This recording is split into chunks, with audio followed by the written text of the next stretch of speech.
আসসালামু আলাইকুম ভিউয়ার্স, আমি কেয়া চৌধুরী। আজকে আমি আপনাদেরকে যে ডিশটি তৈরি করে দেখাবো এটা খুবই সিম্পল এবং ইজি এবং টেস্টি একটা খাবার। তা হচ্ছে ডিমের ভর্তা। ডিমের ভর্তা, ডিম আমরা প্রায়শ অমলেট, পোচ বিভিন্ন ধরনের খেয়ে থাকি, ডিম ভুনা। তো এই যে ভর্তার প্রসেসটা, এটা খুবই সহজ এবং খুব ইজিভাবে আমরা এটা তৈরি করতে পারবো। আর এটার টেস্টও অনেক মজা। তো ভিউয়ার্স, আসুন দেখি আমাদের কী কী লাগছে। আমরা একটা ডিমকে স্লাইসার দিয়ে এভাবে ঝুরি করে কেটে নিয়েছি। তারপর আমাদের লাগছে 2টা শুকনো মরিচ, 1 চিমটি লবণ, আমাদের লাগছে একটা পেঁয়াজ ঝুরি করে কেটে নেওয়া, আর লাগছে সরিষার তেল। এখন আমরা প্রথমে আমাদের যে শুকনো মরিচ আছে, শুকনো মরিচ দিয়ে আমরা আমাদের পেঁয়াজটাকে আর লবণটাকে একবারে মেখে নেব।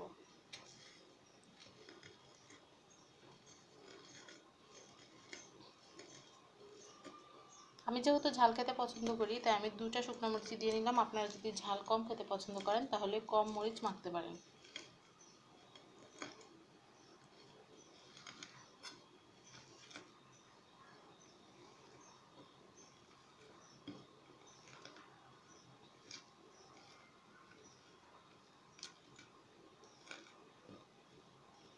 ইজি এবং ইনস্ট্যান্ট ভর্তা, খুবই মজাদার।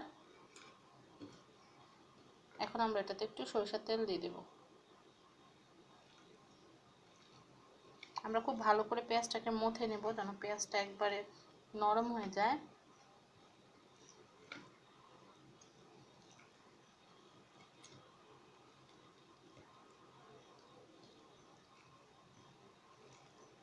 এখন আমরা আমাদের যে ডিমটা আছে, ডিমটাকে আমাদের পেঁয়াজ মরিচটার সাথে মেখে নেব।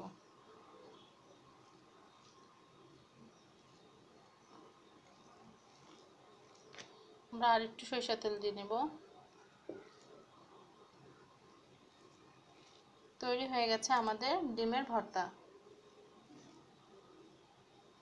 এখন আমরা এটাকে আমাদের যে সার্ভিং বাটি সেটাতে বেড়ে নেব।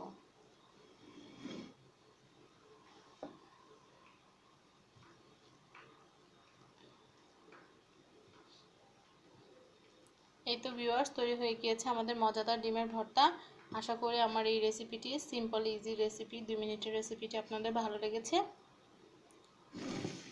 আপনারাও বাসায় তৈরি করবেন এরকম মজাদার ডিমের ভর্তা এবং পরিবারের সবাইকে নিয়ে খাবেন। ভিউয়ার্স, আমার ভিডিওটি যদি আপনাদের ভালো লেগে থাকে, আমার এই ডিম ভর্তার প্রসেসটা যদি আপনাদের ভালো লাগে, তাহলে অবশ্যই লাইক দিবেন, শেয়ার করবেন এবং অবশ্যই সাবস্ক্রাইব করবেন আমার চ্যানেল ফ্যামিলি অ্যান্ড ফ্রেন্ডস। ধন্যবাদ সবাইকে আমার ভিডিওটি দেখার জন্য। Thank you.